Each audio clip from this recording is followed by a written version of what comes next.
우리 함께 기도한 후에 설교 말씀 듣도록 하겠습니다. 기도하겠습니다.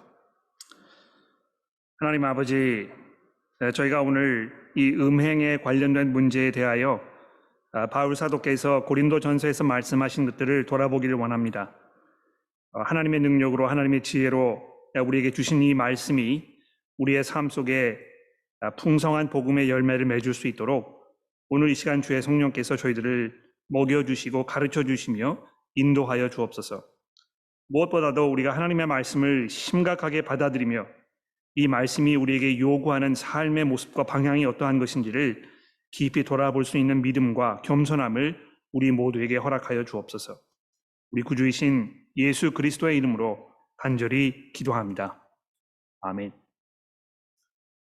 반갑습니다, 여러분. 한 주간도 하나님의 은혜 가운데에서 평안히 잘 지내셨기를 기도합니다. 오늘 우리가 고린도전서 7장의 말씀을 돌아보면서 이 음행의 문제에 대해서 생각해 보려고 합니다. 이미 5장 이후부터 사도 바울이 이 교회 안에서 성도들의 삶 속에 이 음행의 문제에 대하여 상당히 심각하게 또 깊이 있게 우리에게 말씀하는 것을 우리가 보게 되었습니다. 특히 지난주 본문 말씀이 기억나시는지 모르겠는데요. 우리가 정말 이 그리스도의 이 지체라고 이렇게 6장 15절에서 말씀하셨고, 또 우리의 몸이 성령께서 거하시는 이 하나님의 전이라고 이 19절에 말씀하면서 이 도무지 음행이라는 것이 성도의 삶과 일치하지 않는 이런 모습임을 사도 바울이 지적하였습니다. 결과적으로 우리가 어떻게 우리의 몸으로 하나님을 영화롭게 하며 하나님께 영광을 드릴 수 있을 것인가, 이 문제를 우리에게 이야기하면서 사도 바울이 우리가 음행을 피하는 것, 바로 이것이라고 이렇게 결론을 내렸다는 것을 우리가 지난주 본문 말씀을 통해서 살펴보았습니다. 성경에서 음행이라는 것은 남편과 아내, 정식으로 결혼한 남편과 아내 그 밖에서 벌어지는 모든 성적인 일들을 포함하는 매우 포괄적인 그런 단어입니다. 그래서 이 불륜이라든지 또 혼외 혹은 혼전 관계라든지 이런 또 성경이 금지하고 있는 이 동성애라든지 근친 상간이라든지 음란한 사진이나 동영상, 글 이런 것들을 통해서 우리의 욕구를 만족시키려고 하는 이 모든 것들, 이런 행위들을 통틀어서 이야기하는 그런 단어인 것입니다. 사람들이 보통 이 음행에 대해서 부정적인 시각을 갖는 그 이유는 그것이 반인륜적이고 비도덕적인 이런 행위이거나 또는 그것이 이제 발각되었을 때에 내가 치러야 할 어떤 그 수치스러운 대가, 이런 것들을 염려하여 이 음행에 대해서 부정적인 시각을 갖는 경우가 상당히 많습니다. 실제로 우리 주변에 또 들려오는 뉴스를 통해서 이 옳지 못한 그런 관계를 가졌다가 자기의 어떤 그 삶을 다 망쳐버리는 이런 그 예들을 우리가 종종 보게 되지 않습니까?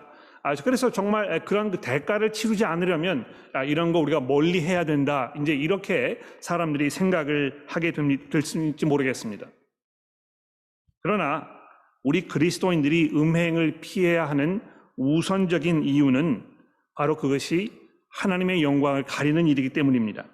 신앙이 깊어지면 깊어질수록, 또 하나님을 사랑하고 하나님의 영광을 우리가 귀하게 여기면 여기게 될수록 음행하는 것이 성도의 삶과 맞지 않다는 것을 우리가 알게 될 것입니다. 그래서 이 일시적인 어떤 그 육체의 쾌락을 위해서 하나님의 영광을 가리는 행동을 할 수 없다는 이러한 우리의 믿음이 여러분과 저로 하여금 음행으로부터 멀어지게 하는 이 기본적인 원동력이 되게 되는 것입니다. 그런데 사도 바울은 우리의 마음이 얼마나 악한지, 우리가 얼마나 나약한 존재인지 아주 잘 알고 있었기 때문에, 또 더 나아가서 우리를 유혹하는 이 사탄의 계략이 얼마나 위험한 것인지에 대해서 잘 알고 있었기 때문에 이 음행하는 문제를 아주 심각하게 다루고 있다는 것입니다. 음행을 통해서 이 순간적이고 일시적인 어떤 그 만족을 경험하는 것이 내가 다른 사람에게 특별히 그렇게 해를 끼치지 않는 그런 그 범위의 수준이라면, 또 내가 이 발각되지만 않기만 한다면 그것이 그렇게 심각한 문제가 되겠느냐, 이렇게 생각하는 분들이 혹시 이 자리에 계신다면 바울 사도가 이 문제를 사탄의 계략과 직접 연관지어서 언급을 하면서 그 심각성을 강조하고 있다는 사실을 여러분 이해하셨으면 좋겠습니다.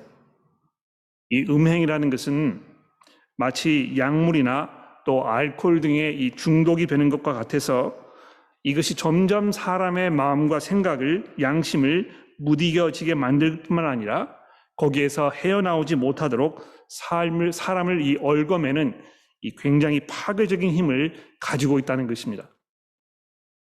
따라서 우리 성도들은 정말 우리의 온 힘을 다하여 또 하나님의 인도와 능력과 보호하심에 따라 의지하면서 기도로 이 음행을 피하도록 최선의 노력을 우리가 다해야 할 것입니다. 그러기 위해서 우리가 어떻게 하는 것이 필요한지를 사도 바울이 아주 구체적으로 교회에 있는 여러 다양한 사람들에게 지금 말씀하고 있는데, 우리 이 본문을 살펴보면서 그 구체적인 예들을 함께 살펴보도록 하겠습니다. 우선 이 7장 1절 말씀부터 보시면 이 결혼해서 부부로 살고 계시는 분들에게 해당되는 말씀을 우리가 먼저 보게 됩니다. 우리 교회에 결혼 생활 하시는 분들 굉장히 많이 계시는데요. 1절 말씀에 보시면 너희가 쓴 문제에 대하여 말하면, 이렇게 이제 본문이 시작이 되고 있습니다. 그러니까 이 부분을 보면 고린도 교회가 바울 사도에게 이 편지를 통해서 몇 가지 이슈에 관하여 이 질문한 것이 분명하고, 사도 바울이 그 편지를 읽고 거기에 대해서 답을 하고 있는 이런 것을 우리가 보게 되는 것입니다. 그 다음에 이어지는 이 남자가 여자를 가까이 아니함이 좋으나 하는 이 부분은 지난주와 마찬가지로 이 고린도 교회 성도들이 바울에게 편지를 하면서 피력했던 어떤 그 견해들, 이것을 바울이 이제 인용하는 것처럼 보입니다. 여러분들이 편지에다가 남자가 여자를 가까이 하지 않는 게 좋지 않겠습니까? 이렇게 물으셨습니다만 아마 이렇게 이제 읽는 것이 좋지 않을까 생각을 하는 것입니다. 여기 남자가 여자를 가까이 하지 않는 것이 좋다 이렇게 번역된 이 부분은 보다 직설적으로 손을 대지 않는 것이 좋으나 하라는 말입니다. 즉, 이 남녀의 성관계를 표현하는 그런 그 표현이죠. 이런 견해가 고린도 교회 전체 성도들의 생각이 아니었던 것은 분명합니다. 왜 그렇습니까? 이미 5장에서 일부 성도들이 이 음행을 저지른 이들을 매우 관대하게 대했기 때문에 바울이 굉장히 심하게 이 교회 전체를 꾸짖었던 것을 이미 우리가 살펴보지 않았습니까? 그러니까 모든 사람들이 이 고린도 교회에서 이 남자 여자가 성관계를 갖는 것이 별로 그렇게 바람직하지 않다 생각을 하지 않았던 것을 우리가 알 수 있게 되는 것입니다. 제 짐작에는 교회 내의 일부 성도들 중에 이런 상황을 보면서 이 순결의 문제를 아주 심각하게 바라보지 못하는 형제나 자매를 향해서 그 성관계 자체가 매우 불결한 일이라고 주장했던 사람들이 있지 않았나 이렇게 생각을 해봅니다. 또 그런 사람들의 목소리가 이 교회 안에서 이제 울려지면서 많은 사람들이 그럼 이 남자와 여자가 이 육체적 관계를 갖는 것을 아예 금하는 것이 좋지 않겠는가, 뭐 이런 그 논란이 벌어졌을 것이고, 그 문제에 대해서 고린도 교회가 바울 사도에게 지금 편지하여 질문하고 있는 것입니다. 여러분, 사실 이 금욕주의적인 삶, 이것이 이 참 경건의 지름길이라고 주장하는 사람들이 종종 있습니다. 바울 사도도 이 젊은 사역자 디모데에게 이제 편지를 하면서 기억나시는지 모르겠는데, 디모데전서 4장 1절 이하의 말씀에 보시면 어떤 사람들은 이 혼인하는 것을 금하고 또 어떤 특별한 음식물 먹는 것, 이런 것을 금지해야 한다고 이렇게 주장하던 사람들이 있었는데, 바울 사도가 그들에 대해서 그들은 이 미혹하는 영과 귀신의 가르침을 따르는 자들이라고 이 디모데에게 이 경고하는 것을 우리가 보게 됩니다. 그러니까 예나 지금이나 어떤 이 경건의 이름을 가지고 어떤 금욕적인 삶을 추구하는 이것을 요구하는 사람들이 있었다는 것입니다. 그래서 그런 사람들 중에 결혼해서 이 부부 사이에 갖는 성관계마저도 부정적인 것으로 여기는 사람들이 있지 않았나 생각해 볼 수 있습니다. 사실 결혼하신 부부들 중에서도 침실을 따로 쓰는 삶의 방식, 즉 부부간의 성관계를 맺는 것을 불필요하게 여기는 삶을 예찬하는 이런 그 일들을 우리가 종종 보게 되는 것입니다. 저도 신문 기사를 종종 읽은 적이 있었는데요. 물론 사람들마다 그 욕구가 다르고 또 신체적인 어떤 필요가 다양하기 때문에 꼭 이렇게 하는 것 저렇게 하는 것이 옳다 옳지 않다 명시하는 것은 별로 그렇게 바람직하지 않다고 생각을 합니다. 그러나 이 본문에서 사도 바울이 지금 강조하는 그 원칙이 무엇인지를 우리가 깊이 한번 생각해 볼 필요가 있습니다. 남편과 아내는 음행의 유혹에 빠지지 않도록 서로를 배려하며 또 자신의 몸으로 서로를 섬기며 서로의 필요를 충족시켜 주는 것이 이 부부관계 사이에서 하나님의 영광을 위하여 우리의 몸을 아름답게 사용하는 그런 길이라고 지금 바울 사도가 말씀하고 있는 것입니다. 그래서 2절 말씀에도 보시면 이 결혼을 하는 그 이유로 음행을 피하기 위하여 이렇게 전제를 지금 주고 있는 것입니다. 또 3절에 보시면 남편과 아내는 이 서로에 대한 이 결혼의 의무를 다해라 이렇게 이제 이야기하고 있는데, 즉 서로를 향한 이 성적 필요를 만족시켜주는 그 책임과 의무를 다하라고 이렇게 말씀하고 있는 것입니다. 또 5절 말씀해 보십시오. 서로 분방하지 말라 이제 이렇게 개역개정 성경이 번역을 해 놓았는데요. 굉장히 이 의역을 한 것이고 그것을 좀 더 문자적으로 번역하기 위해서 새번역 성경에서는 서로 물리치지 말아라 이제 이렇게 번역을 했는데 이것보다 직설적으로 우리가 번역을 하게 되면 서로를 굶주리지 않게 해라 이렇게 번역하는 것이 아마 맞지 않나 생각합니다. 그 후에 이 사도 바울이 뭐라고 얘기하고 있습니까? 기도하는 것을 위해서 합의상 잠깐 동안 서로 분방할 수는 있지만 그러나 곧 다시 서로 합하라 이렇게 사도 바울이 이야기하면서 남편과 아내 사이에서 어떤 그 육체적인 관계를 전혀 갖지 않는 이것이 굉장히 비정상적이고 바람직하지 않다는 것을 바울 사도가 지금 얘기하고 있다는 것입니다. 즉 성경의 이 관점은 부부 사이에 이 성적 관계가 자주 있어야 한다는 것에 대해서 강조하고 있다는 것입니다. 왜 그렇습니까? 아까도 말씀드린 대로 사탄이 늘 이 문제로 우리를 시험하려고 하기 때문에 이렇게 지적하고 있다는 것을 우리가 주목해야 합니다. 부인 되시는 분들께서는 사실 몸이 피곤하고 마음이 복잡하면 남편의 생각을 읽고 따라가시기가 어렵습니다. 또 남편분들께서도 아내의 이런 면을 인정하고 또 그것을 배려하는 것이 필요합니다. 그런 면에서 정말 서로 충분하게 대화하고 협력하면서 서로를 배려하려고 하고 또 노력하는 것이 정말 중요한데요. 사탄이 이 문제로 우리들을 넘어뜨리려고 끊임없이 유혹하고 있다는 사실을 염두에 두시면서 아마 이것을 하셔야 할 것입니다. 우리에게 정말 중요한 것은 우리가 우리의 삶을 경건하게 사는 것이고 우리의 몸으로 하나님께 영광을 돌리는 그런 삶을 사는 것이기 때문에 그렇다는 것입니다.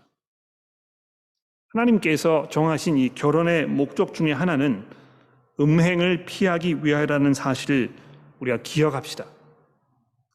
정식으로 결혼하여 하나님과 사람들 앞에서 합법적으로 나의 남편이 되었거나 나의 아내가 된 그 사람, 그 이외에 다른 사람과 성적 행위를 갖는 것이 옳지 못하다는 사실을 우리가 기억합시다.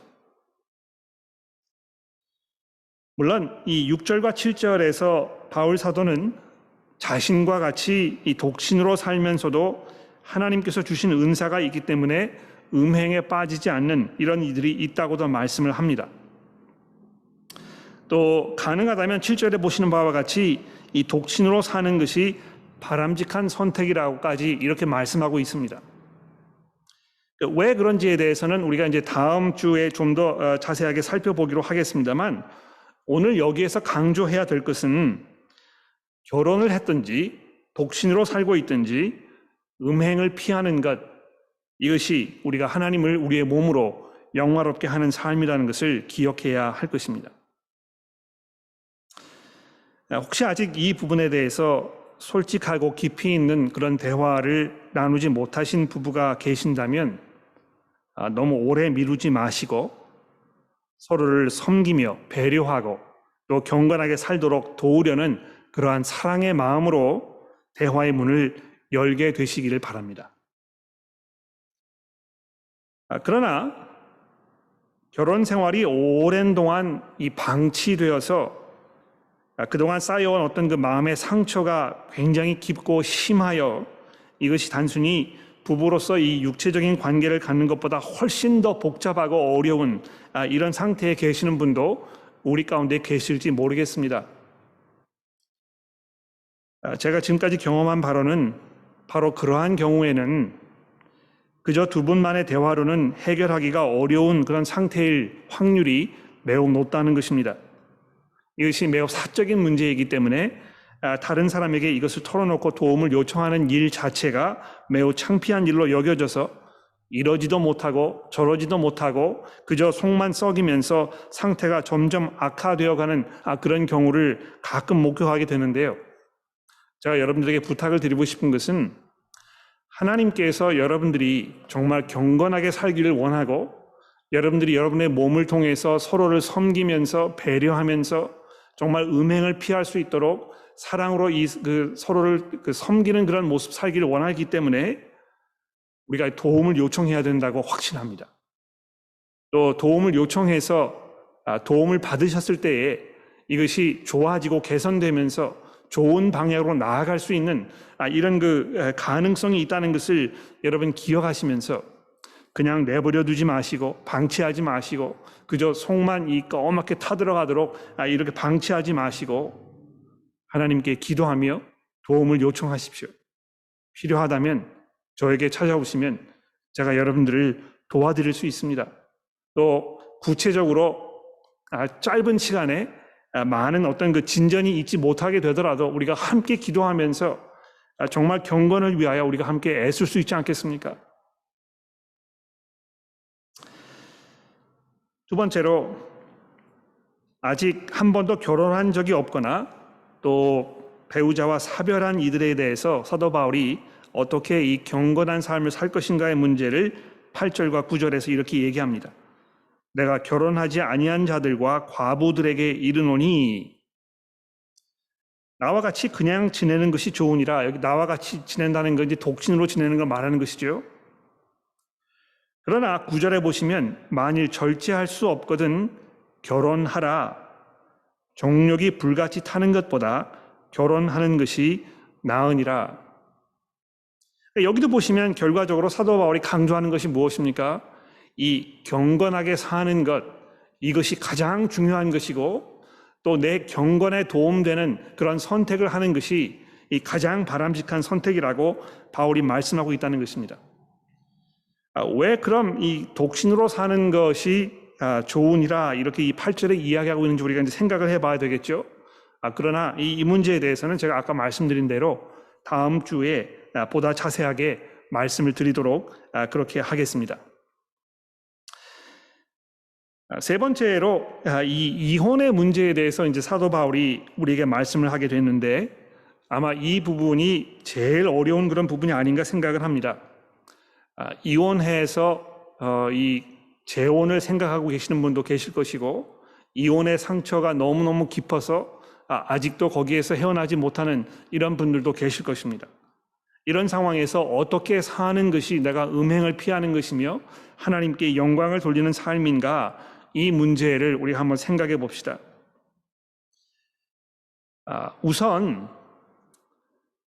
성도와 성도 사이에 서로 결혼한 관계 속에서 이 관계가 어려워지고 그래서 결혼 생활을 더 하기가 어려운 상태까지 간 이런 경우를 지금 사도 바울이 이 10절에서 말씀하고 있는 것 같아요. 10절을 볼까요?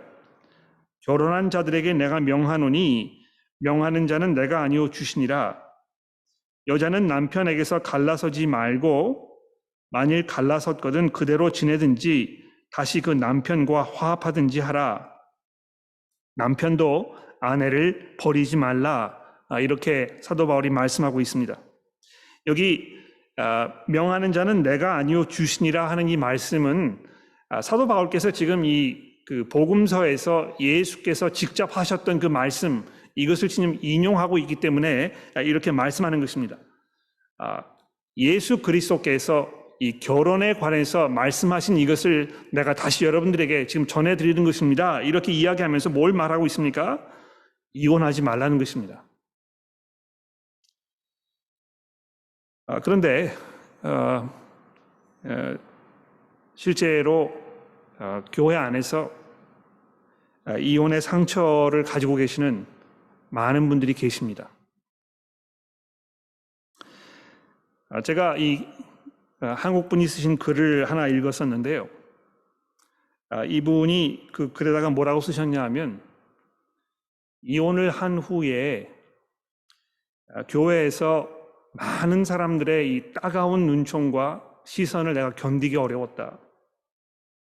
이혼한 것도 정말 마음이 깊이 아팠는데 이것이 교회 안에서 성도들 사이의 관계 속에서 아주 부정적인 시각으로 나를 바라보는 이런 것으로 전락하면서 내가 정말 견디기 어려웠다, 이렇게 고백하셨던 분의 글을 제가 읽어보았습니다. 굉장히 가슴 아프고 이것이 얼마나 안타까운 일이었는가 제가 생각해 보게 됩니다.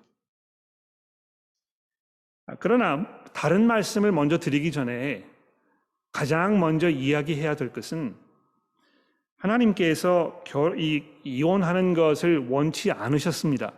또 이혼하지 말아야 할 것입니다. 그러나 성경이 경우에 따라서 이혼할 수밖에 없는 상태가 있다는 것을 인정한다는 사실을 우리가 기억해 볼 필요가 있다고 생각합니다. 그러니까 이 오늘 본문 말씀에도 보시면 11절에 보십시오. 이 여자는 남편에게서 갈라서지 말아야 하지만 만일 갈라섰으면, 이렇게 되어 있습니다. 그렇죠? 그러니까 사도 바울도 교회 안에서 이혼하여 남편과 아내가 갈라선 그런 경우가 있다는 것을 지금 받아들이고 인정하고 있다는 것입니다. 그러므로 그런 경우가 발생하였을 때에 그럼 어떻게 그 후에 사는 것이 정말 하나님께서 원하시는 삶인가, 어떻게 하는 것이 우리의 몸으로 하나님께 영광을 드리는 삶인가, 이 문제를 생각해 봐야 한다는 것입니다. 구약 성경에도 이혼을 금지하고 있지만 이혼할 수밖에 없는 상황이 되었을 때에 모세가 이혼 증서를 써주고 이렇게 이제 시작하는 부분을 우리가 신명기서에서 바라보게 되는데요. 어떤 경우가 그렇겠습니까? 예수님께서는 말씀하셨죠. 이 부부 사이에서 어떤 그 불륜 관계가 있어가지고 더 이상 이 결혼 관계를 유지하기가 어려울 때에 이혼이 불가피한 경우가 발생할 것이라는 것을 예수님께서도 인정하고 계신 것 같습니다.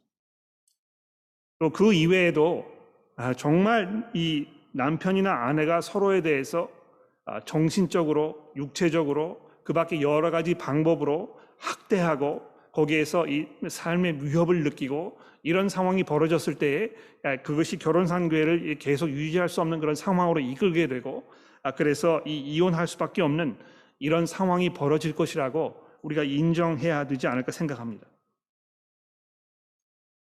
그런데 여기 사도 바울이 지금 이야기하는 것은 갈라섰으면 그대로 지내라, 이렇게 얘기하는 것입니다. 그러니까 이 재혼의 문제를 우리가 이제 생각할 수밖에 없는데요. 성경이 이 재혼의 문제에 대해서 어떻게 생각하는가, 이 문제를 우리가 다뤄봐야 되겠죠. 제가 이 문제로 많이 고민했었는데 제가 성경을 살펴보면 살펴볼수록 성경이 이 재혼하는 문제에 대해서 그렇게 많이 말씀하고 있지 않다는 것입니다. 즉 재혼을 적극 권장하고 있지 않다는 것입니다. 재혼하는 것이 성경에서 이 허락되는 경우가 그렇게 많지 않다는 것입니다. 물론 이 결혼이 이 이혼을 통하여 종결된 후에 이것이 이제 결혼이 종결되었기 때문에 새로 결혼할 수 있는 거 아니냐, 이제 이렇게 우리가 쉽게 생각할 수 있을지 모르겠는데요. 이 사도 바울이 이야기하는 것은 무엇입니까? 갈라섰다면 그대로 지내든지, 그렇게 하기가 어려우면 남편과 다시 화합하든지 이렇게 하는 것이 맞다는 것이 성경의 기본적인 이 원칙이라는 것입니다. 시간이 많이 없기 때문에 이 문제에 대해서 더 자세하게 제가 설명을 드리기는 좀 쉽지 않습니다만, 제가 이것을 이제 글로 좀 적어가지고 교우 여러분들에게 나누어 드릴 그럴 준비를 좀 하고 있습니다. 굉장히 심각한 문제이고 또 실제로 이 살다 보면 이런 문제를 우리가 해결해야 하는 이런 경우가 종종 발생하게 되는데, 교회에서 이 문제에 대해서 어떤 입장을 취하고 있는지, 또 왜 그렇게 생각하는지에 대해서 우리가 분명하게 명시해 놓고 또 그것을 적용해야 우리가 이 경건함을 지키는 그 교회의 모습을 갖춰 나갈 수 있지 않게 될까, 이렇게 생각합니다. 그래서 제가 조만간 여러분들에게 이 글로 이 문제를 보다 자세하게 설명을 드려보도록 그렇게 하겠습니다. 더군다나 이 12절 말씀 이하에 보시면 믿지 않는 배우자와 사는 그 성도에 관해서 이제 말씀하고 있습니다. 12절 말씀을 볼까요? 그 나머지 사람에게 내가 말하노니 이는 주의 명령이 아니라 만일 어떤 형제에게 믿지 아니하는 아내가 있어 남편과 함께 살기를 좋아하거든 그를 버리지 말며 어떤 여자에게 믿지 아니하는 남편이 있어 아내와 함께 살기를 좋아하거든 그 남편을 버리지 말라. 여러분 이 12절 13절의 말씀은 믿지 않는 사람과 결혼해도 좋다는 것을 이야기하는 것이 아니고, 결혼했을 때에는 두 사람 다 믿지 않는 상태에 있었지만 한 사람이 먼저 복음을 받아들여서 내가 먼저 그리스도인이 된 이 상태를 지금 말하는 것입니다. 그런 상태가 되었을 때에 내가 어떻게 하는 것이 정말 하나님을 영화롭게 하는 것인가, 이 문제를 생각해 보자는 것입니다. 그러니까 혹시 이거 내가 믿지 않는 사람과 같이 살면서 내가 하나님께 욕되게 하는 것 아닌가, 이런 생각을 하실 수 있을지도 모르겠고, 실제로 이 그리스도인으로 살면서 남편으로부터 또는 아내로부터, 시댁으로부터 또는 그 친정으로부터 계속해서 이 믿음의 문제에 관해서 많은 그 핍박을 받고 어려움을 겪고 삶의 어떤 결정을 내리는 데 있어서 계속 부딪히고 이 관계가 어려워지고 이런 그 경험을 하는 분들 종종 만나게 되는 것입니다. 그런 상황이 벌어졌을 때 내가 어떻게 해야 될 것인가, 이거 이혼하는 게 맞지 않는가, 이런 생각을 하게 될지도 모르겠는데요. 오늘 사도 바울이 12절에 뭐라고 말씀하고 있습니까? 믿지 아니하는 아내가 있는데 그 아내가 남편과 계속 함께 살기를 원하거든 헤어지지 말라는 것입니다. 또 여자에게도 마찬가지입니다. 남편과 헤어지지 말라는 것입니다. 근데 이제 중요한 것은요, 이 14절에 그 이유를 뭐라고 설명하고 있는지 우리가 깊이 한번 생각해 봐야 되겠죠. 믿지 아니하는 남편이 아내로 말미암아 거룩하게 되고 믿지 아니하는 아내가 남편으로 말미암아 거룩하게 되나니 그렇지 아니하면 너희 자녀도 깨끗하지 못하리라. 그러나 이제 거룩하니라. 이렇게 하면서 이 믿지 않는 남편이나 믿지 않는 아내나 또 그 자녀들이 이 믿음이 있는 그 성도로 인해서 이 거룩하여진다, 이렇게 14절에 말씀을 하고 있습니다. 굉장히 논란이 많이 있는 그런 구절이 되겠는데요. 한 가지 분명한 것은 믿지 않은 남편이나 믿지 않은 아내가 이 배우자의 믿음으로 인해서 구원을 받게 될 것이라고 이야기하는 것은 아니라는 것이 분명합니다. 그렇죠? 이 성경 전체가 그렇게 말씀하지 않기 때문에 그런 것입니다. 여기에서 이 거룩하다 하는 이 말은 구별되었다는 말이 이제 이 거룩한 말의 이 기본적인 의미가 되겠는데요. 믿는 사람과 같이 살고 있는 믿지 않는 사람이 어떻게 구별되는가? 많이 구별되지 않습니까? 기본적으로 전혀 믿음이 없는 두 사람이 함께 살고 있는 것보다는 두 사람 중에서 한 사람이 믿음을 가지고 있을 경우에 이 믿지 않는 사람이 복음으로 가까이 나아가고 복음을 듣고 복음에 회심할 수 있는 이런 기회가 점점 늘어나게 될 것이라는 것입니다. 그런 면에서 이 사람이 회심할 가능성이 훨씬 더 늘어나게 된다는 것입니다. 물론 그렇다고 해서 반드시 이 사람이 회심하게 될 것이라고 이렇게 말씀하고 있지는 않지만, 전혀 복음에 근접해 있는 삶을 살지 못하는 것보다는 한 사람이라도 복음 안에 살고 있을 때에 이 믿지 않는 이 사람에게 복음의 은혜가 다가가게 될 그 가능성이 훨씬 더 높다는 의미에서 이 사람이 다른 사람과 구별된다는 것입니다.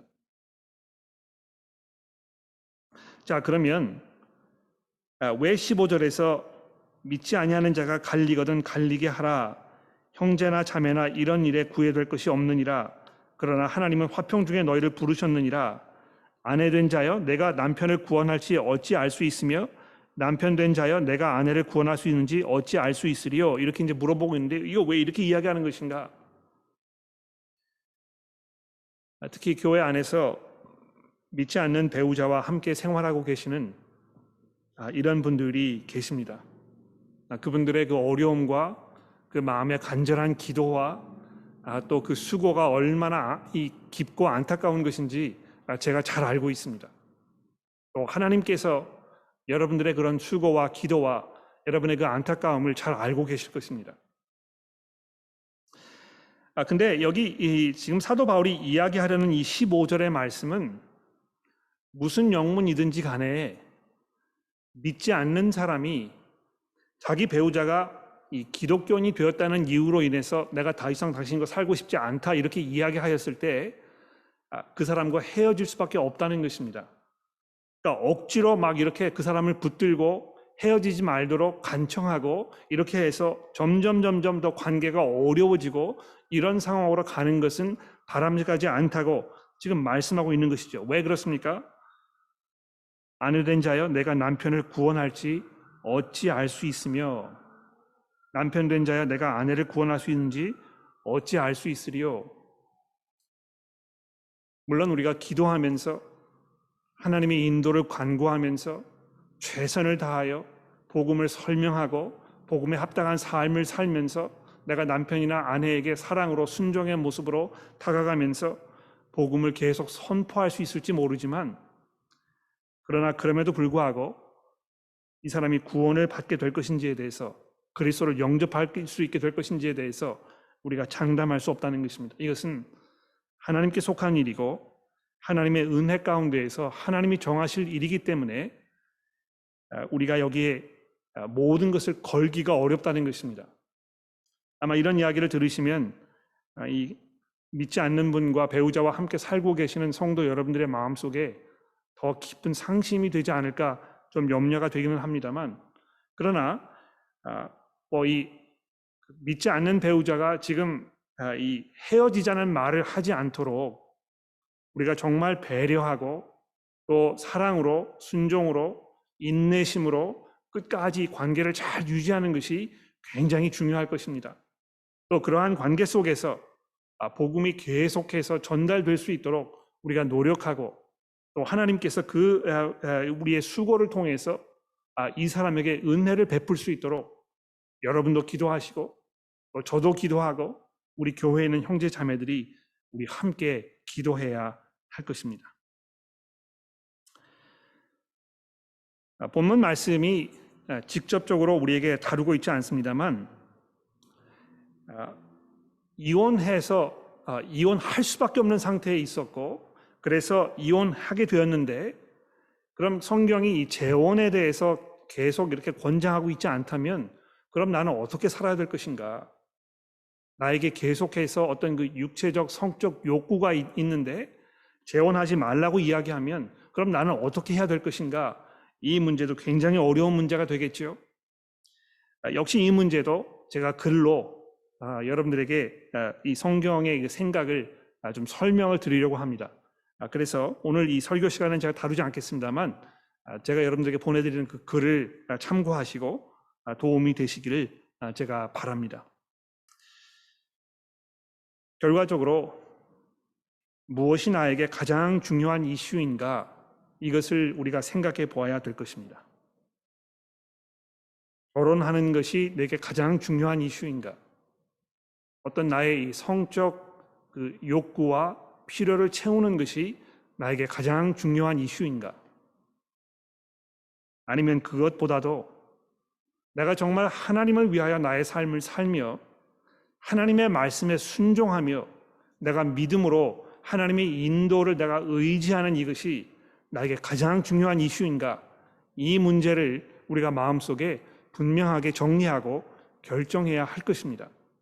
결국에는 정말 하나님을 향하여 우리가 간절한 마음을 가지고 살고 하나님을 의지하며 하나님께 우리의 삶을 말씀드리는 이러한 관계 속에 있지 아니하면 아무리 우리가 이 순결을 지키려고 하거나 또는 이 음행을 피하려고 해도 우리가 이길 승산이 많지 않습니다. 이것은 결혼하신 분도 마찬가지고 결혼하지 않은 분도 마찬가지일 것입니다. 결혼했다고 해서 이 음행의 문제가 해결되는 것이 아니라는 것을 우리가 염두에 두고, 결혼하지 못했다고 해서 또는 하지 않았다고 해서 우리가 음행에 빠지는 이런 상황은 아니라는 것을 우리가 염두에 두면서 정말 우리가 우리의 삶을 하나님께 온전하게 합당한 모습으로 사한 제사로 드리겠다는 이런 믿음을 우리가 고백하며 헌신을 다짐하는 이런 시간이 되기를 간절히 기도합니다. 기도하겠습니다. 하나님 아버지, 저희가 정말 하나님을 영화롭게 해드리는 경건한 삶을 살기를 원합니다. 특별히 이 음행이 난무하는 이 세상 속에서 우리가 믿음의 순결을 지키며 우리의 몸을 하나님의 성령의 전으로 또 하나님을 영화롭게 해드리는 도구로 사용하게 되기를 원합니다.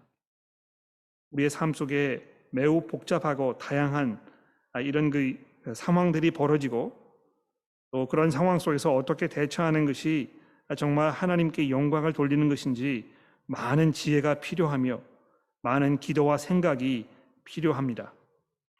하나님이여, 저희들에게 하나님을 두려워하는 마음을 주시고 또 경건하게 살고자 하는 그런 마음을 허락하여 주셔서 우리가 정말 이 모든 문제를 성경적으로 바라보며 또 짐을 우리가 서로 나누어지며 서로를 격려하며 돌아볼 수 있도록 하나님 우리를 인도하여 주옵소서.